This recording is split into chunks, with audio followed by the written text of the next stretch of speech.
Praise lord. అందరూ బాగున్నారు కదా? ఈరోజు మీ వద్దకి మరొక వర్తమానంతో వచ్చాను. అదేంటంటే 1 కొరింథీ పత్రిక 15వ అధ్యాయము 21వ వచనంలోని ఒక వచనాన్ని నేను చూపిస్తాను. ప్రియులారా, మనం చూసినప్పుడు మనుషుని ద్వారా మరణము వచ్చెను గనుక మనుషుని ద్వారా మృతుల పునరుత్థానము కలిగెను అనే విషయాన్ని పరిశుద్ధాత్ముడు వ్రాసిపెట్టాడు. దీంట్లోని ఆంతర్యం ఏంటి?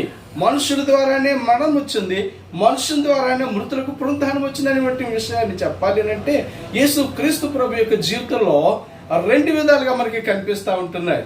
ఒకటి మనుష్య కుమారుడు, రెండవది దేవుని కుమారుడు. దీని యొక్క వీక్షస్థాన్ని మనం గుర్తించాలి. ఒక ఉదాహరణ మీకు చెప్తాను. ఒక రూపాయి నాణ్యాన్ని తీసుకున్నాం అనుకోండి, ఒక పక్క బొమ్మ, ఒక పక్క బొరుసు ఉంటుంది.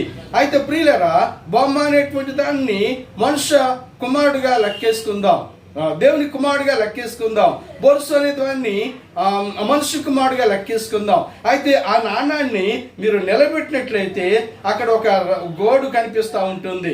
ప్రియులరా, మనకు జీవితంలో ఆ గోడు మీద క్రైస్తవ జీవితము, ఆత్మ జీవితము ఆధారపడి ఉంది అనే విషయాన్ని మనం గుర్తించాలి. ఎందుకనగా క్రైస్తవ జీవితంలో ఆ నాణము ఉన్నటువంటి ఆ గోడు మీద మన జీవిత ప్రయాణం ఉంటుంది. అయితే ప్రియులారా, ఆ గోడ మీద నడిచేటప్పుడు చాలా జాగ్రత్తగా నడవాలి, చాలా పరిశుద్ధంగా నడవాలి, చాలా భయభక్తులతో నడవాలి, చాలా వాక్యానుసారంగా నడవాలి. పరిశుద్ధమైన జీవితాన్ని జీవిస్తూ ఆ గోడు మీద నడుస్తూ ప్రియులారా మన జీవితాన్ని ముందుకు కొనసాగించాలి. అది యేసుక్రీస్తు ప్రభు వారు 2 విధాలుగా మనకి తోడు ఉన్నప్పుడే అది సాధ్యపడుతుంది అన్నమాట.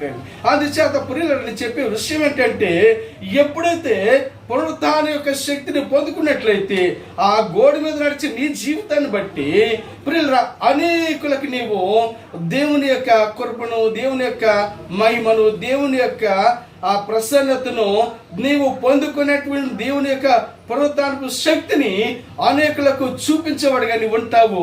అటువంటి అప్పుడు అనేకులకు ఆశీర్వాదకరంగా, అనేకులకు దీవెనకరంగా నీవు ఉండగలుగుతావు. కనుక ప్రియులరా, మన ఆత్మ జీవితము ఒక నాణ్యం పైన ఆ గోడ మీద నడిచే జీవిత విధానం అనేటువంటిదని నీవు గుర్తించినప్పుడు ప్రియులరా నీవు లోకానికి క్రీస్తు యొక్క పునరుత్థానాన్ని చూపించగలిగిన వాడిగా ఉంటావు అని చెప్పుచు ఈ వాక్యాన్ని ముగిస్తా ఉన్నాను. దేవుని మిమ్మల్ని దీవించును గాక. ఆమేన్.